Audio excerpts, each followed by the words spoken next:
అప్పుల బాధలు వెంటాడుతున్నాయా? అయితే 6 జేవిఆర్ వారి జాతిరత్నాలు ధరించండి. హాయ్, వెల్కమ్ టు మనం టీవీ. నేను మీ మనోజ్. సిఐ శంకరే ఈ పేరు ఏపీ, తెలంగాణ రాష్ట్రాల్లో ఇప్పుడు సంచలనంగా మారింది. ఎందుకంటే ఈయన సిఐ శంకరయ్య గారు సీఎంకే నోటీసులు పంపించారు. సీఎంకే నోటీసులు పంపించారు. ఎందుకు పంపించారు ఏంటి అనేది నిజంగా చాలామందికి తెలీదు. సో నాకున్న సమాచారం మీకు చెప్పే ప్రయత్నం చేస్తా. అసలు ఈ సిఐ శంకరయ్య అనే వ్యక్తి ఎందుకు పంపించారు నోటీసులు? అండ్ ఇంకో విషయం ఏంటంటే 1,45,00,000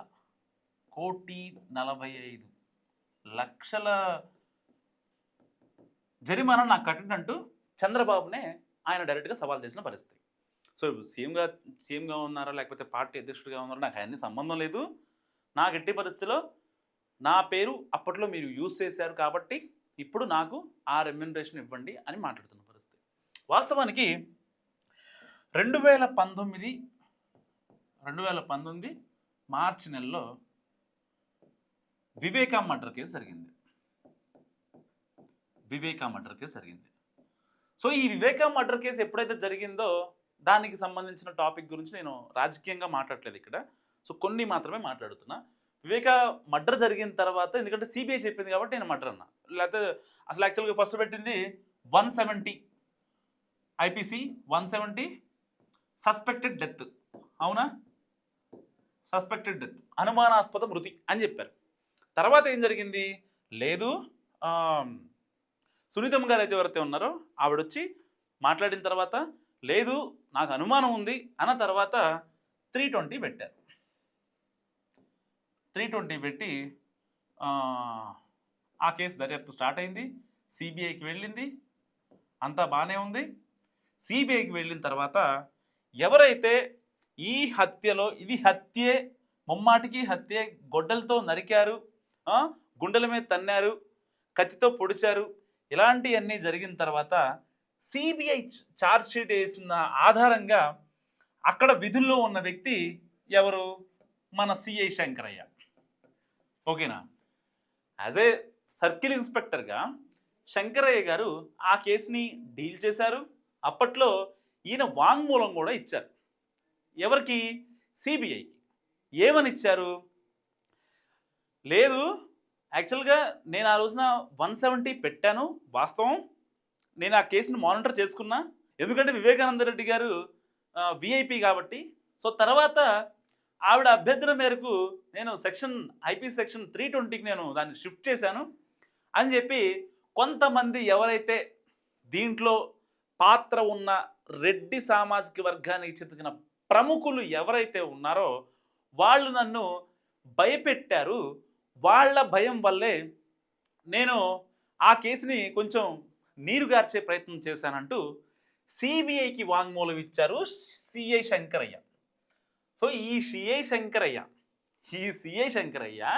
ఈయన చెప్పిన మాటలు, ఆయన చేసిన పనులు, ఆయన్ని ఎప్పుడైతే ఈ కేసు అయిన తర్వాత ఆయన్ని గవర్నమెంట్ సస్పెండ్ చేసింది. అంటే కేసుని అలా ఎలా నీరుగారుస్తారు మీరు అని చెప్పి అప్పటి సీఎంగా ఉన్న చంద్రబాబు నాయుడు గారు ఏం చేశారు? ఆయన్ని సస్పెండ్ చేసిన పరిస్థితి. ఓకేనా?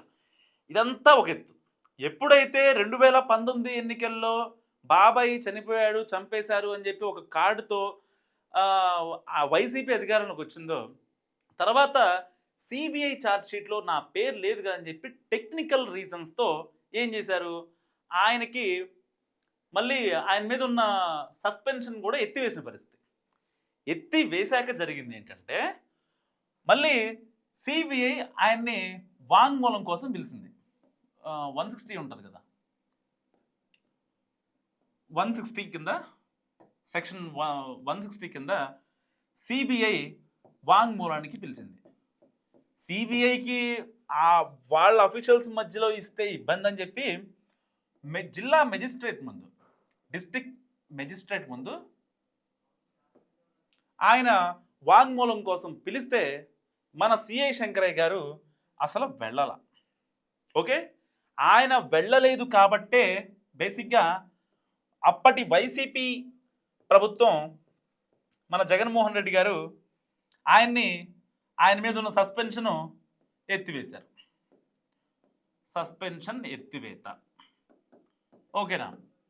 సో ఎప్పుడైతే వివేకానంద రెడ్డి కేసు హత్య కేసు జరిగిందో ఆ టైంలో చంద్రబాబు గారు అన్న మాటలు ఏంటంటే, మీరు విధి నిర్వహణ సరిగ్గా చేయలేకపోయారు, అందుకనే నేను సస్పెండ్ చేస్తున్నానంటూ పోలీసులతో విచారణ చేయించి ఆయన సస్పెండ్ చేశారు.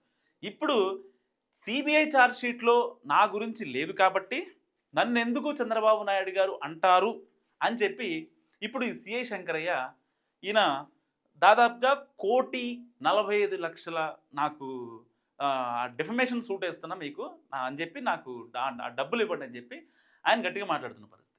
వాస్తవంగా ఇది పొలిటికల్గా వెళ్తుందా లేదా పర్సనల్గా వెళ్తుందా అనేది మాత్రం ఇంకా ఎవరికి అర్థం కాని పరిస్థితి. అప్పట్లో సిఐ శంకరయ్య గురించి సునీతమ్మ మాట్లాడిన మాటలు ఎప్పుడైతే హత్య జరిగిందో అప్పుడు మాటలు అనుమానం వస్తుంది. అసలు చూస్తుంటే ఫర్ ఎగ్జాంపుల్ ఆ రోజు సంఘటన జరిగిన రోజు సిఐ శంకరయ్య అక్కడ ఉన్నాడు, అక్కడ మనిషి ఉన్నాడు. కానీ మేము హైదరాబాద్ నుంచి దారిలో వస్తూ ఉన్నాము, మేము అక్కడ ఇన్సిస్ట్ చేయాల్సింది వస్తుంది కేసు పెట్టు అని చెప్పి. ఆయన సర్కిల్ ఇన్స్పెక్టర్, ఆయనకు తెలియదా కేసు పెట్టాలి ఇది మర్డర్ అని చెప్పి? ఆ సీన్ లో లేకుండా ఉన్న మాకు అనుమానం వస్తుంది, మేము ఆయనకు చెప్పాల్సింది వస్తుంది ప్లీజ్ కేసు పెట్టండి అనుమానం ఉంటే. అంటే ఆయనకి ఏదైనా కవరప్ చేయాలని ట్రై చేస్తున్నాడా? Why is he behaving like that? Case పెట్టు అని చెప్పినాక కూడా తర్వాత ఆయన సమక్షంలోనే బాడీని బయటకు మూవ్ చేశాడు, గాయాలకు కట్లు కట్టించాడు. ఇన్స్పెక్టర్ గారికి తెలియదా అది తప్పు, పరిణామా జరగ ముందు బాడీని మూవ్ చేయకూడదని? మరి how did he let that happen? So ఆవిడేమంటారు, పంచనామా చేయకుండా ఎలా కేసు వేస్తారు ఏంటంటూ కూడా ఆవిడ మాట్లాడిన పరిస్థితి. అక్కడ ఏదో కాన్స్పిరసీ ఏదో జరిగింది అని నాకు అనుమానం వచ్చింది, ఆ మాత్రం అనుమానం కూడా అక్కడ విధుల్లో ఉన్న సిఐకి రాదా అంటూ ఆవిడ మాట్లాడిన మాటలు. అండ్ ఈ కేసు గురించి ఈరోజు సభలో చంద్రబాబు నాయుడు గారు మాట్లాడారు. సో ఒక్కసారి ఆ వీడియో విందాం. సో ఈ కేసు గురించి ఒక్కసారి ఈరోజు సభలో చంద్రబాబు నాయుడు గారు మాట్లాడారు, ఆ మాటలు విందాం. పాపం అదే ఎవరికి పెద్ద తప్పు చేయలేదు, అతను మంచోడు చనిపోయాడు అనిపించి అందులో ఎలక్షన్లో బిజీగా ఉన్నాం. నేను కూడా అదే అనుకున్నాను. మా ఐజీ ఇంటెలిజెన్స్ చెప్పలేదు, సీఎంఓ చెప్పలేదు, డీజీ చెప్పలేదు. మార్నింగ్ అక్కడి నుంచి అతను బయలుదేరి వాళ్ళ ఫ్యామిలీ విషయం ఇది, వాళ్ళ ఫ్యామిలీ విషయం కంటే నేను ఎక్కువ పట్టించుకోలేదు. సునీత గారు ఫోన్ చేసి కాదు పోస్ట్ మార్టం చేయాలి అని అడిగారు.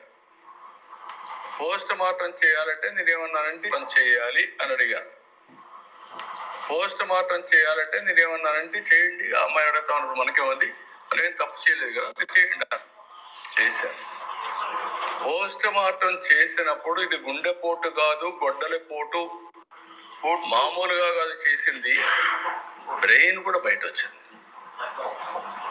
అని వాళ్ళు ఆ రిపోర్ట్ ఇచ్చే పరిస్థితికి వచ్చారు.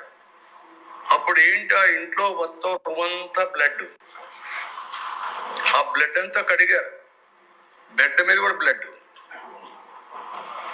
ఆ తర్వాత ఒకసారి బాధేస్తుంది ఇవన్నీ.